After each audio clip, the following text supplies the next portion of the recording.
Hey, good afternoon everyone. Leader Dorset Spur back for another video. Lots to talk about at the moment, isn't there? Feels like anyway there's something happening all the time that kind of keeps us enthralled in this support of Tottenham Hotspur. So like most people in and around this YouTube community, I guessed most people will be talking about the Daniel Levy interview on the overlap with Gary Neville. So just watched it. Just kind of gave it one watch. I haven't really thought about it too much. Haven't really analysed it too much. I wanted to just kind of give my initial thoughts, my initial feelings about that interview.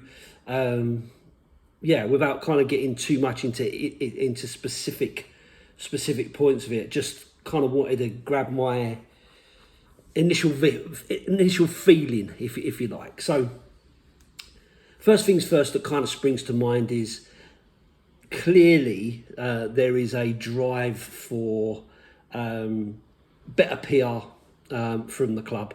I think since we've had Ventakesham come in and we saw the interview that he and Daniel Levy did together, which I commented on at the time, found it very, very cringy, if I'm honest. It feels like there is a drive to kind of get a bit closer, those in charge of the club to those supporting the club, and to kind of get a message out there. I've got to be honest, I kind of understand that. I think one of the things that Ange Postecoglou said at the beginning of his reign as a Tottenham coach was that one of his tasks was to bring everybody together. You know, the team, the fan base, the leadership, the coach, everyone. Wanted to bring everyone together. Obviously, that didn't really work out in the end. It did for a little while. With the feel-good factor was back and blah, blah, blah. And then, of course, the wheels come off and we all know kind of how it ended, albeit on a bit of a high. But I think there is a recognition from Ventakesham that Daniel Levy sits in his kind of ivory tower chair up there with Donna Cullen and all these other people, and he's always stony faced, miserable, never seems to be that kind of interested in what's going on, always seems to be, just scowling down at the team and so on. And I think if you are to be successful, you need to bring people along. You need to get people engaged in what you're trying to do. Maybe try and explain some of those scenarios and kind of give a little bit of detail as to why those things may have happened and so on. And I think this is probably a step in that direction, along with the previous interview that was done. So I did find it quite interesting. It was a good watch, and I'd recommend you go and watch it and make up your own mind. As I always say, this is all about opinions, right? So it's all about opinions in terms of football. So big question, has this changed my mind about Daniel Levy? No, unfortunately, no. It's not really changed my mind about, his role in any of this sort of thing. But it did give me some insights into kind of how the man thinks, what he's trying to do, his integrity, his not his IQ, his intelligence, I guess, in terms of what he's talking about, his knowledge and all that kind of stuff. So the interview was based around kind of walking around the stadium and that, and you can tell that he is immensely proud of that accomplishment. And if you take away all the emotion about Tottenham Hotspur as the football club, the football team, and our lack of success over the years, take that away, park it to one side for now, right? And think about this as just as a general piece of information. I guess one of the things I would say is that there are fan bases out there that would absolutely prefer to have Daniel Levy leading their club as opposed to their current ownership, rightly or wrongly. But you kind of have to think about, I mean, if you think about Aston Villa, for instance, Aston Villa, massive club, big history, and so on, cannot really go to that next level, fluctuating PSR rules, all that kind of stuff, causing them real problems. Everton, another massive club with a rich, big history, having point deductions and so on because of it. Crystal Palace to a certain extent with the American guy and that, and messing up their kind of forms so that they're being chucked out of the Europa League because of his mismanagement. Even Nottingham Forest, who have flirted with it, Newcastle, who had all that trouble with Mike Ashley, then got all this mega money in, but are still not generating the kind of levels of finance that would put them in the right place to be able to spend that investment and so on. Even Manchester United, who, and bear in mind, all of those clubs have not been successful. Right, they've not been successful, hugely successful, certainly over the last sort of 20 odd years. Newcastle obviously winning the Carabao Cup last season, so maybe they are on the cusp. Aston Villa getting into the Champions League, but is that success?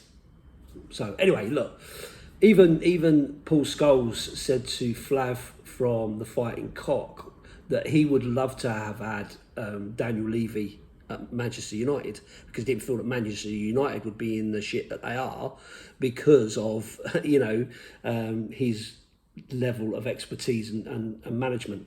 So it's all about opinions, and it's all about where you are, how you're looking, and so on. And I do think delivering the stadium was massive. Now, anyone who's done anything in terms of building, even if it's building an extension on your house, will know that it doesn't matter how much you plan, it's always going to cost you double the amount and take twice as long. And I think, as soon as you start getting into big builds, that is always going to be true. Ask the people with HS2 how they're feeling about it. There is obviously a level of criticism in that and all the rest of it. If you keep changing things and developing things and so on and so forth, it's always going to cost you more money. But the point is that stadium has not just created a place for Tottenham Hotspur to play. It's created a huge venue for London.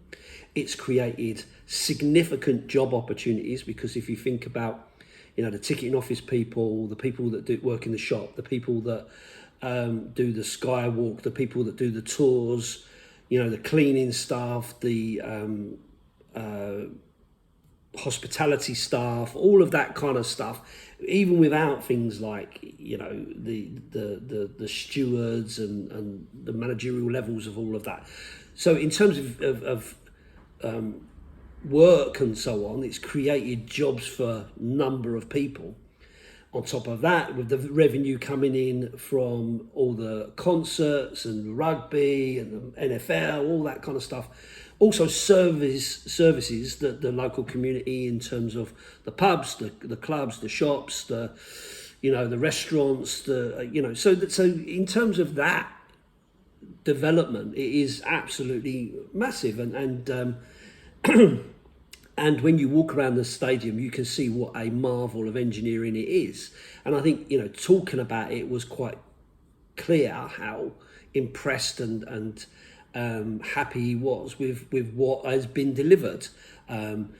He was involved in it. He talked about their vision of what they wanted, and the architects would say, no, we can't do that, but they would go away and find a way of doing what they were doing, even down to the old stadium being crushed up and used as polished concrete in the floors as you go around. And I think Gary Neville was suitably impressed with that conversation. As you would be. That side that then talked about football and talked about things like parachute payments, how money should be split amongst the leagues and so on. and Daniel Levy was clear that he would the Premier League is prepared to make a deal with the EFL. EFL don't want to make a deal with the Premier League for whatever reason, and so on. Maybe he could have spoken about that a bit more. Maybe he could have expanded that and talked about what that actually means.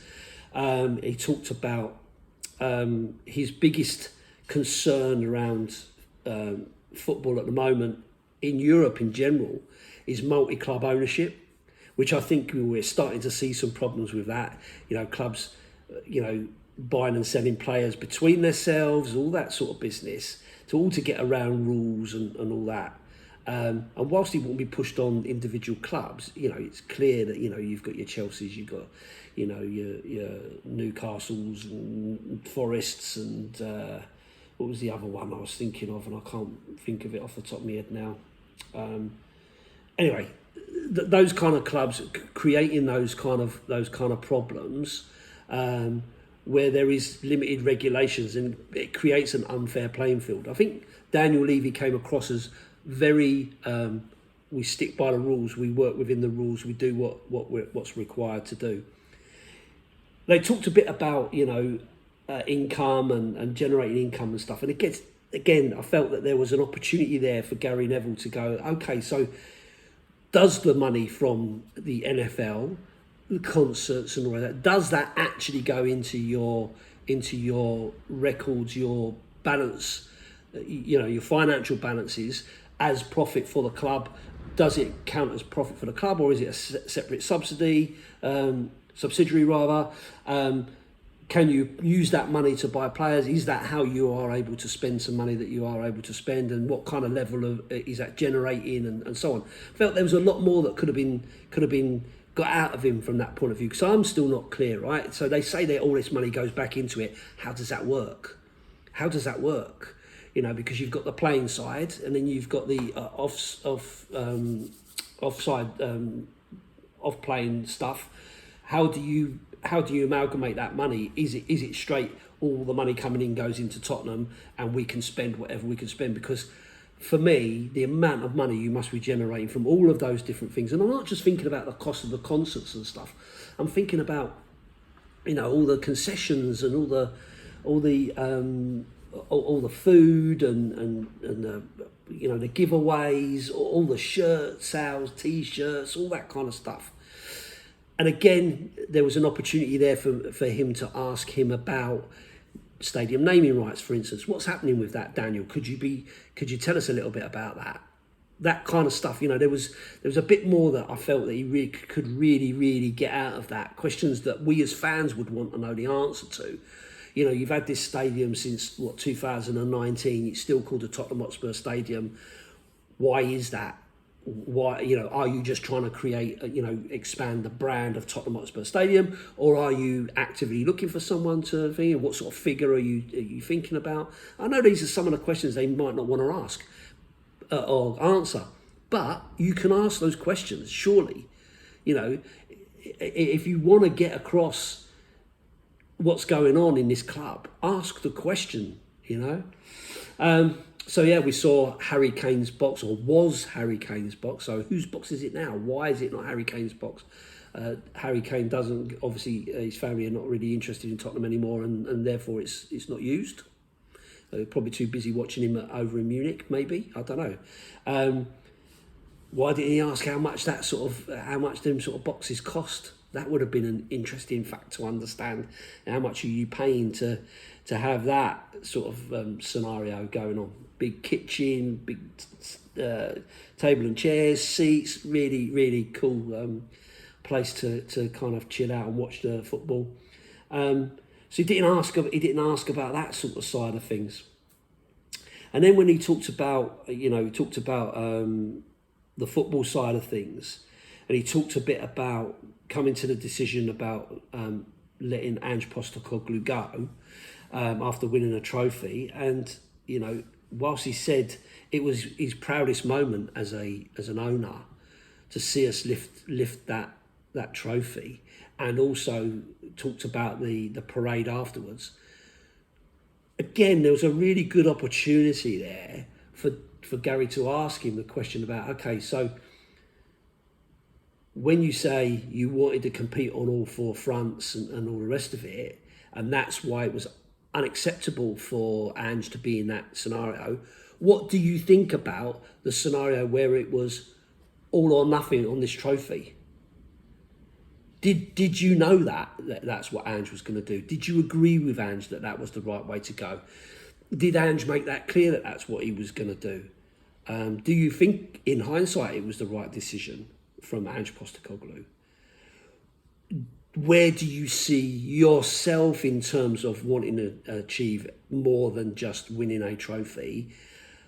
Where do you see your position in that, in terms of really backing the manager? You know, there were lots of questions in there that he could have asked. He then talked about Thomas Frank. Why Thomas Frank? And he talked about his intelligence, that his understanding of the vision of what they want to achieve, the style of football we want to play, and also things about how he can develop younger players and older players as well to make them the best that they can and the rest of it. And again, whilst all that makes sense and I kind of get it, there was a point there where you could say, okay, yeah, I get that, Daniel. So, but what makes you think that someone who's never competed in a European competition, who's never had to deal with 2 games a week, who never really managed big time players, how are they more suitable for that role than the previous manager who you've just got a trophy on, or any of the previous managers? Why would Antonio Conte not have been able to do that? Why would Pochettino not have been able to do that? Why would Mourinho not been able to do that? So it's not. This isn't about Ange Postecoglou. I know it sounds a little bit like I'm saying that. I'm only because he was the last coach, right? So there's kind of opportunities there where he could have really pressed him to understand the thought process and the thinking behind these decisions that he's making. Now, he did say this isn't an individual. This is a group of people, board members that give their opinion and all the rest of it, and technical staff underneath who provide advice and so on. Who are those people? How many are there? And what's the pecking order of that? Is it an equal vote? Is this in terms of a board meeting, is it an equal vote, or does someone, do they vote on based on the amount of shares they've got? How does that work in terms of having that overall influence? What's their background? How much football knowledge do these people have? How much of it is being done in emotion? So I do feel there was a lot more that Gary Neville could have done, and it feels like the interview was kind of cut short. It was kind of just shoehorned into like half an hour, where I think you could have probably spent a couple of hours asking umpteen questions. Maybe this could have been a series of interviews rather than a kind of just a one-off. I mean, I applaud Gary Neville. I applaud Gary Neville for talking to him, and he did ask him questions that were kind of ones that really needed asking and so on and that. And I thought Daniel Levy was quite open and quite charming, in fact, in terms of the way he spoke. It was good to see him smiling. It was good to see him showing a little bit of pride. He asked him about this is one I was going to mention. He asked him about the protests. Does that hurt? And he said, yeah, of course it hurts. But they're fans. They want to see the success in the same way that I want to see success, and it upsets me in the same way, and it ruins my weekend and blah blah blah. But isn't that an opportunity then for him to say, well, look, these guys that are demonstrating, Daniel, will probably be watching this. If you had a message for those guys, what would it be? Something along those lines to kind of, if you're really going on a PR push, then those are the sorts of things you've got to front out and you've got to say my answer to this, my answer to that. This is what I think. But again, like I say, this is all about opinion. This is just my opinion on the interview. I'm trying to take my football emotion out of it. I'm trying to take away my upset and anger at, not performing for the last 20 odd years, for only having sort of 2 trophies, and when he didn't buy anybody for two seasons, and when we've kind of had we let really good players go off and come and get crap in return. I think of the Fraser Campbell scenario, and Louis Saha, and all those kind of things that have happened over the years. Where you could have really stepped up, but I don't feel you did, and I don't feel you did. And maybe another question could have been, why do you think it's important now to really step up? I feel like you are stepping up. He said that he'd spent 700 million net over since the stadium opened. Okay, and how many of those players have been successful? Why do you think that is? Is that the recruitment that's at fault? Is that the way the managers manage the players? Are the players not good enough? Is the price just too much for what we're asking for to compete with? There's lots of kind of side comments, side discussions you could have had to really give a view of what are you thinking. Because I look at Ndombele and I think everybody wanted Ndombele. We was all on board for it. They paid the money, Daniel paid the money. They paid the man, you'd have brought the player in, and he was terrible. Why was he terrible? You got one of the best coaches in the world in Mourinho looking after this guy, and he couldn't get a tune out of him. Why? What is that about? Lo Celso, another one. We paid good money for it. We really wanted, and everyone was calling for, and yet, really didn't happen. So, yeah, overall, trying to just, like I say, take the emotion out of it. So please don't crucify me for my view on it, because I'm literally taking the emotion out of the scenario and just commenting on the video of an interview with someone who happens to be an owner and a director and so on of the football club that I love. So yeah, I thought it was an interesting interview. Felt it could have been longer. I felt Gary Neville could have asked more, could have pushed more, just to really kind of see where it goes.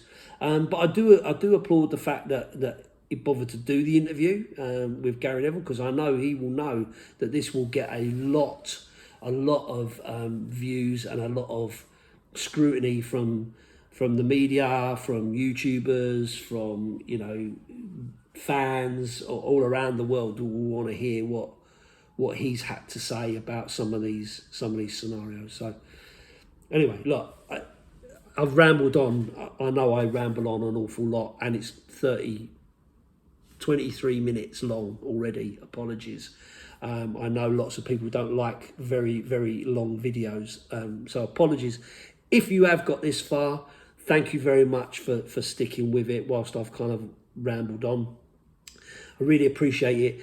In a previous video, I asked people to think about subscribing to the channel. I've never really been one for doing all of that, but I've been told that it's something you really ought to do, because even though people return to watch the videos, if they don't subscribe, it doesn't help the channel grow. You need subscribers to help the algorithm, so that more people get to see your videos, and when they get to see their videos, you can get more subscribers, and it helps your channel grow and gives you more opportunity to do a little bit more and to try to get your views out there for people to kind of comment on. Again, comments. I like the comments. If you're subscribed to this channel and you've commented on this channel, you'll know that I generally do respond to lots and lots of comments. I read all of them always. even when you get quite a lot, it is quite good to get the feedback, to understand what people are thinking, and whether you're totally out of touch or whether you're in line with other people's views. It's interesting to know that. As I say, so if you don't subscribe, please do consider doing that. It won't cost you anything at all. You can hit a notification bell, and that tells you when I've uploaded a video. Don't have to do that if you don't want to. If you like the video, please give it a thumbs up again, because that's another thing that helps. If you give it a thumbs up, it lets people know that it was a good video and worth watching. And yeah, and always, as always, please do comment and let us know what you're thinking. But yeah, I'll leave it there. I say nearly half an hour, so a bit too long for most people, and longer than I normally go. But as I say, if you got this far, really appreciate it. Thanks for watching. Little bit of a different kind of take on things than I normally do. But yeah, let me know what you think. And as always, up the Spurs.